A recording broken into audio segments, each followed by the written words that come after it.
Assalamualaikum warahmatullahi wabarakatuh. Baiklah, pada kesempatan ini kita akan membahas materi tentang listrik statis, khususnya hukum Coulomb, materi fisika kelas 12. Hukum Coulomb berbunyi, besarnya gaya tarik-menarik atau gaya tolak-menolak antara dua muatan listrik adalah sebanding dengan muatan-muatannya dan berbanding terbalik dengan kuadrat jarak kedua muatan tersebut. Sehingga F itu dapat dirumuskan dengan K Q1 Q2 per R kuadrat. Supaya kamu mudah mengingatnya, gaya itu bisa dirumuskan dengan kakiku retak-retak. Kakiku retak-retak. Di mana F itu adalah gaya Coulomb atau gaya listrik yang satuannya Newton. Q itu adalah muatan, satuannya Coulomb. R adalah jarak antara dua muatan listrik. Dan K itu adalah ketetapan Coulomb yang nilainya 9 kali 10 pangkat 9 Newton meter kuadrat per C kuadrat. Muatan listrik ada yang bernilai positif, ada yang bernilai negatif. Positif dan negatif pada muatan tidak kita masukkan dalam operasi aljabar. Positif atau negatifnya hanya digunakan untuk menentukan arahnya atau menentukan apakah terjadi gaya tarik-menarik atau tolak-menolak antara kedua muatan tersebut. Gaya tarik-menarik atau gaya tolak-menolak itulah yang kita sebut dengan gaya Coulomb. Atau bisa juga kita sebut dengan gaya listrik. Apa itu gaya Coulomb? Gaya Coulomb itu adalah interaksi antara dua muatan listrik. Bisa jadi terjadi interaksi tarik-menarik, bisa juga terjadi interaksi tolak-menolak. Kapan akan terjadi interaksi gaya tolak-menolak? Jika dua muatan sejenis. Jika ada dua muatan sejenis, maka akan terjadi gaya tolak-menolak antara kedua muatan tersebut. Mari kita perhatikan gambar di bawah ini. Ada dua buah muatan yang sejenis, Q1 dan Q2. Q1 positif dan Q2 positif. Jika kedua muatan ini kita dekatkan, maka akan terjadi gaya tolak-menolak. Jika Q1 kita dekatkan dengan Q2, maka Q1 ini akan ditolak oleh Q2 yang arahnya menjauhi Q2. Kita sebut dengan F12. Begitu juga dengan Q2. Jika Q2 ini kita dekatkan dengan Q1, maka Q2 ini pun akan ditolak oleh Q1 yang arahnya menjauhi Q1. Kita sebut dengan F21. Nilai gaya F12 itu sama dengan nilai gaya F21, tetapi arahnya saja yang berbeda. Kapan akan terjadi gaya tarik-menarik? Jika ada dua buah muatan yang berlawanan jenis. Misalkan, ada muatan satu positif, muatan 2 negatif.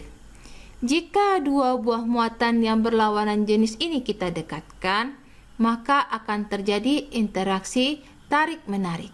Jika Q1 kita dekatkan dengan Q2, maka Q1 ini akan ditarik oleh Q2 yang arahnya mendekati Q2.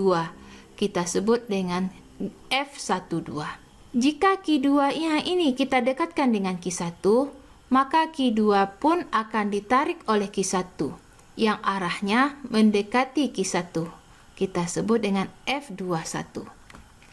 Nilai F12 sama dengan nilai F21, tetapi arahnya saja yang berbeda.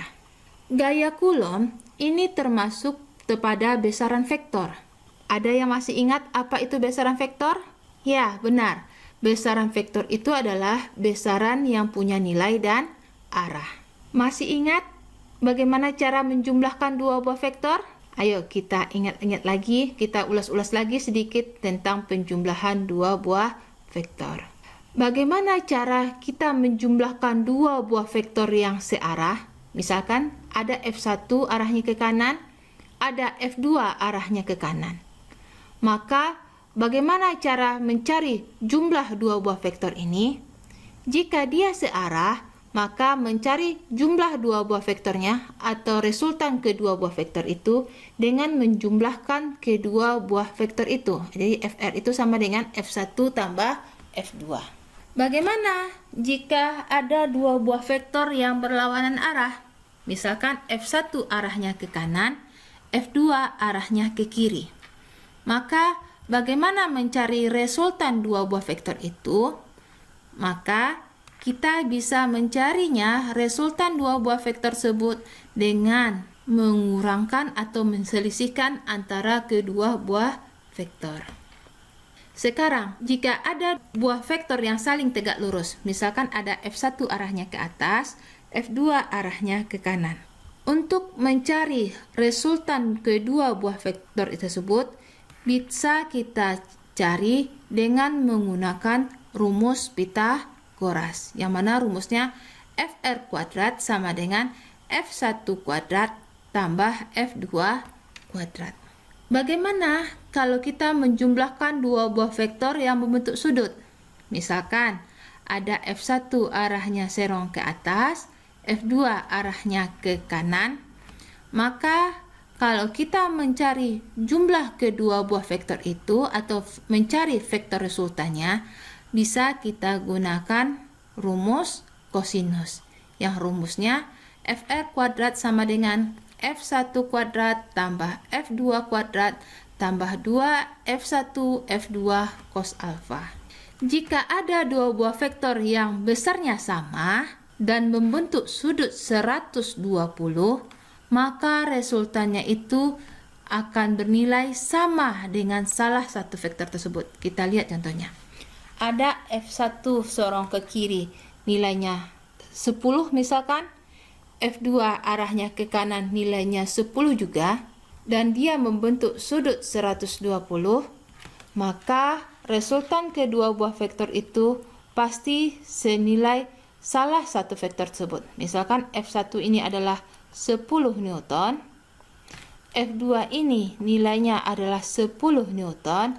Dan dia membentuk sudut 120, maka resultannya ini pasti nilainya 10 Newton juga. Kita masukkan ke rumus ini, F1-nya 10 kuadrat, F2-nya 10 kuadrat tambah 2 kali 10 kali 10 cos 120. Gaya resultannya ini pasti nilainya juga 10. Untuk lebih pahamnya, mari kita lihat contoh soal sebagai berikut. Contoh soal pertama, ada dua buah muatan listrik, masing-masing 10 mikrokulom dan 25 mikrokulom, terpisah pada jarak 12 cm. Hitunglah besar gaya yang bekerja pada kedua muatan tersebut. Di sini ada muatan. Muatan itu dilambangkan dengan apa? Ya, benar, Q. Berarti ada Q1 dan Q2. Terpisah pada jarak 12 cm. Jarak, berarti jarak itu dilambangkan dengan R. Q1 20 mikrokulom. 1 mikrokulom itu sama dengan 10 pangkat min 6 mikrokulom. Jadi kita ubah dulu satuannya. Q2 adalah 25 mikrokulom. Kita ubah menjadi 25 kali 10 pangkat min 6 kulom. R-nya adalah 12 cm dan K-nya adalah 9 kali 10 pangkat 9 Newton meter kuadrat per C kuadrat. Yang ditanya, berapakah gaya yang bekerja pada kedua muatan tersebut? Masih ingat apa rumusnya? Ya benar, gaya Coulomb itu dirumuskan dengan K-Q retak-retak atau K Q1 Q2 per R kuadrat. Kita masukkan angkanya, sehingga dapatlah F itu sebesar 300 Newton. Kemana arahnya? Karena dua muatan itu sejenis, jenisnya sama-sama positif, maka arah gayanya saling menjauhi atau tolak menolak. Nah, ingat, muatan satuannya harus dalam kulom dan jarak itu satuannya harus dalam meter.